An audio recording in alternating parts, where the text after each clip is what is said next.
Hi, Paul Sakis. Good news planning. Pause the world for peace. And we're going to talk again to Gerard Everett Jones. Hey, Gerard, how are you? Well, now that's Gerald. And I changed it from Jerry because Jerry Jones owns the Dallas Cowboys. Hey, Jerry. And I don't want people asking me for loans, number one. And then, of course, also, there's all that other stuff. So, Gerald, my mother called me Jerry, but nobody has that permission now. So Okay. I use Everett, my middle name, because there's just a few Gerald Joneses on the planet, and a lot of them are authors. So I wanted to stand out. This But guy's all but personality, and he's all beautifully written, wonderful books. Mick and Moira and Brad. Tell us about it.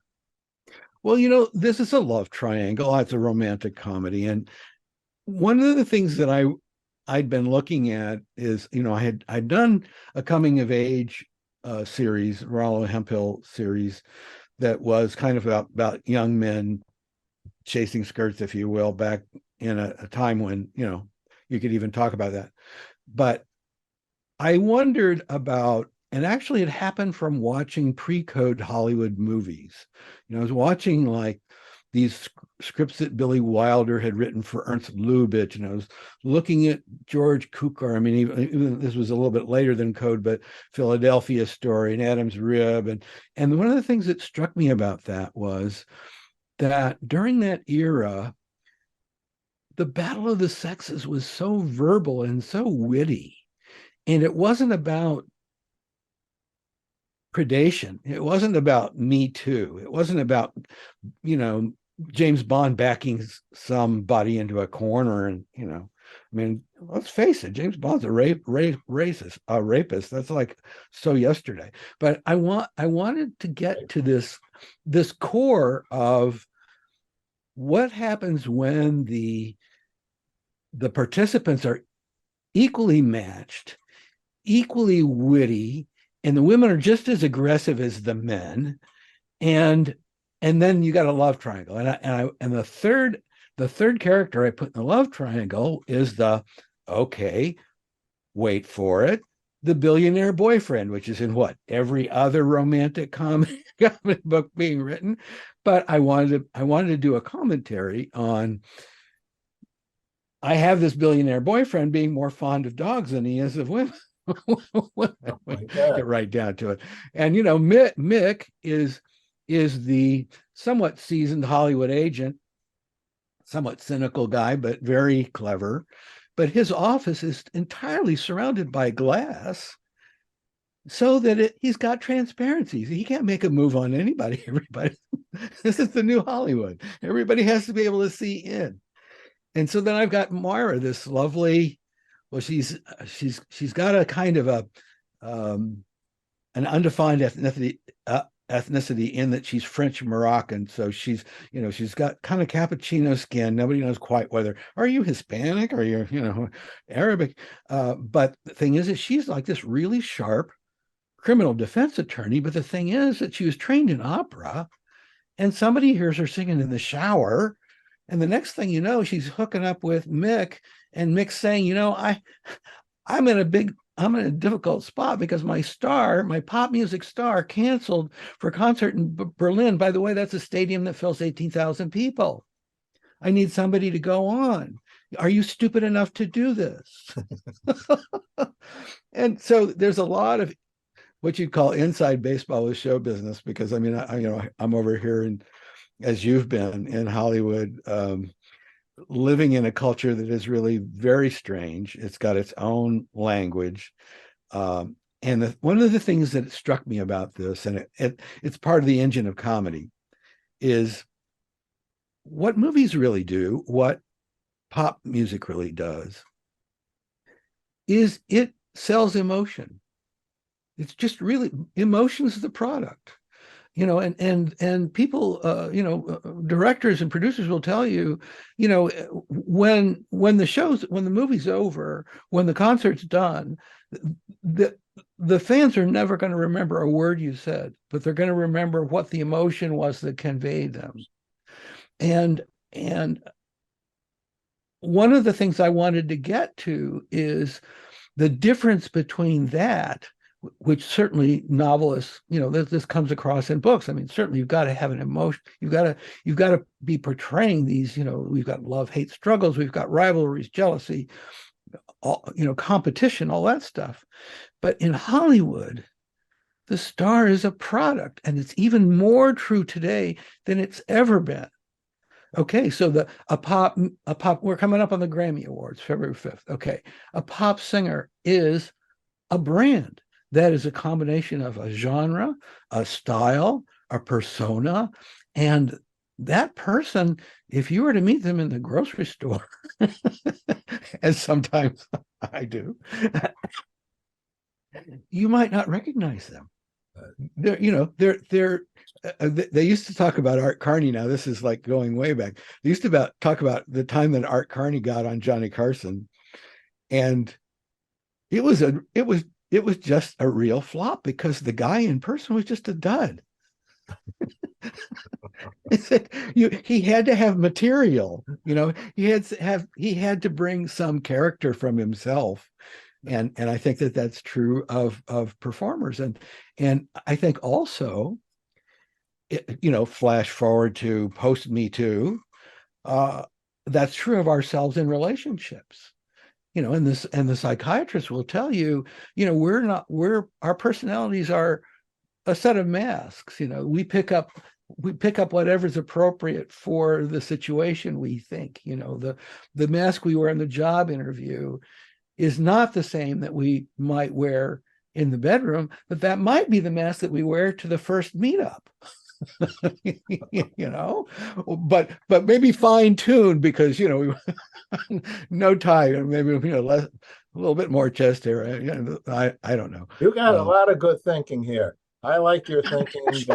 I learned a little bit of what you're talking about 50 years ago when I started at CBS, and I was in Hollywood in California.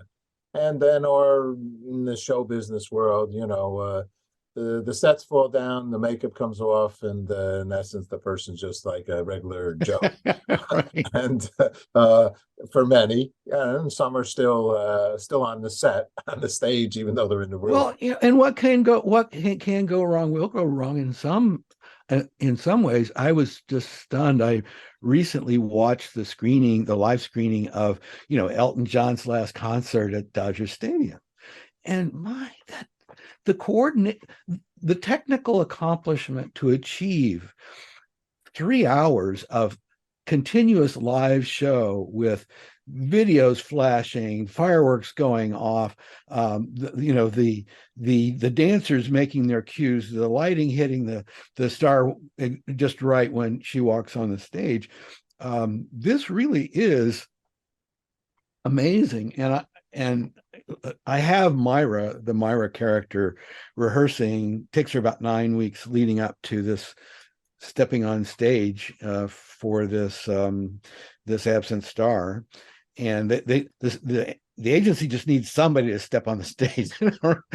They don't necessarily care whether I mean, yes, it'd be great if she knocks it out of the park, but she doesn't have to. She just has to show up so the contract's fulfilled. But anyhow, she's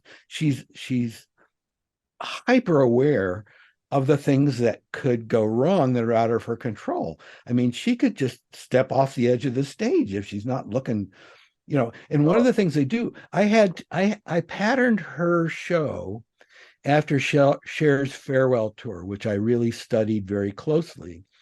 And one of the things I realized is, okay, she's a singer. She studied opera. She's accomplished as a vocalist, but she's not a dancer. She's not trained at all as a dancer. And one thing I realized in looking at the farewell tour is Cher doesn't do a lot of dancing. Okay, she does step, step, turn, step, step, turn, and there's a lead dancer right by her who all the other dozen dancers are following like birds in flight. You know how like the bird turns this way, then the whole flock goes that way. Well, the dancers are the same way. So the dancing coach is telling her, don't worry if you take a wrong step, just take that wrong step with confidence because everybody else is going to follow you. And the magic of that is, as a star, is they think the entire world revolves around you.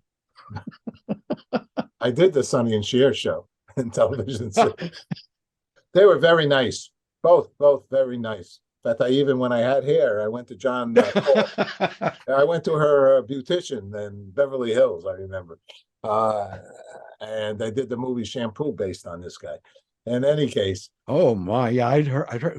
Was that John Peters? John Peters, that's it, not John Paul, John Peters. Yeah, he The Dodgers. became Mr. Barbara Streisand, and my school colleague Richard Baskin kind of succeeded him. Baskin was a he's the Baskin Robbins. He was the Baskin Robbins. They're one of the two. There was the Robbins kid who became like a dietitian, guy, nutrition guy. Uh, But Richard was a composer, and he started a music studio, and he dropped out of college right after his dad died, and he started a music studio in Nashville.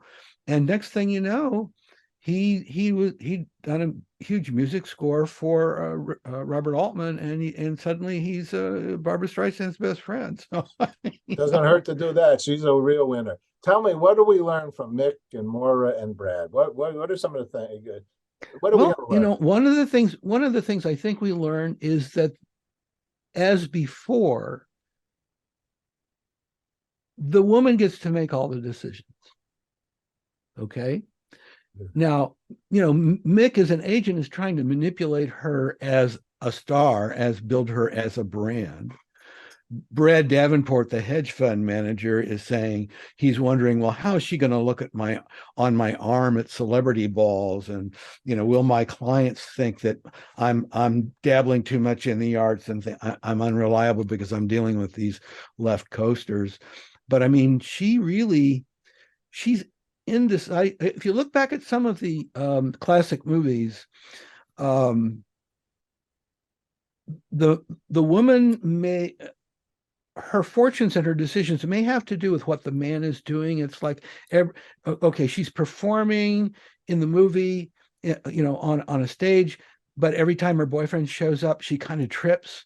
She doesn't quite have that confidence as a woman, because she's always concerned with what the men think of her. Well, you can't write that book anymore. You can't write that script anymore. Myra is unsure of herself. Of course, she's only got 9 weeks to try to, come on as a star, but she's indecisive. But she's not indecisive because of anything that the men are doing. She's indecisive she wants to know, what do relationships mean to me? What do I want to do after this? What happens if I succeed? They tell me if I'm a star, I'm not going to have a life anymore.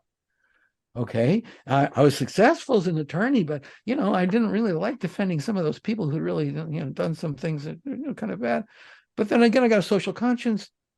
So you see, she's conflicted. She's like, as we all are. We all are conflicted in some manner, shape, or form. Let me ask you a couple of things. Where can people get the book?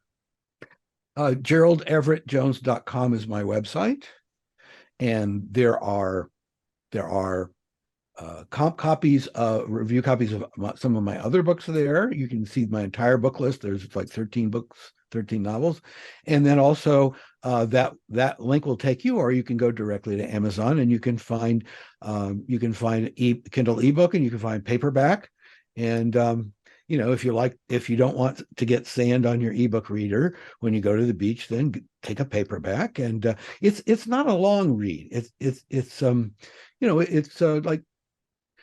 It's got short chapters, and it's 250 pages, and you might polish it off in an afternoon, and then you're going to be asking, Gerald, where's the next one? I'm hoping that's true. All righty. What's peace for Gerald? What's peace for you? What makes you peaceful? What's peace? I do think that in relationships, and I've been with my wife for 30 years. I do really think that it's a lot about, not only, it may begin with passion, but it has a lot to do with compassion and companionship and communication. Those 3 C's. I think that's really God bless you for a peaceful life if you can achieve maybe one of the 3 on any given day.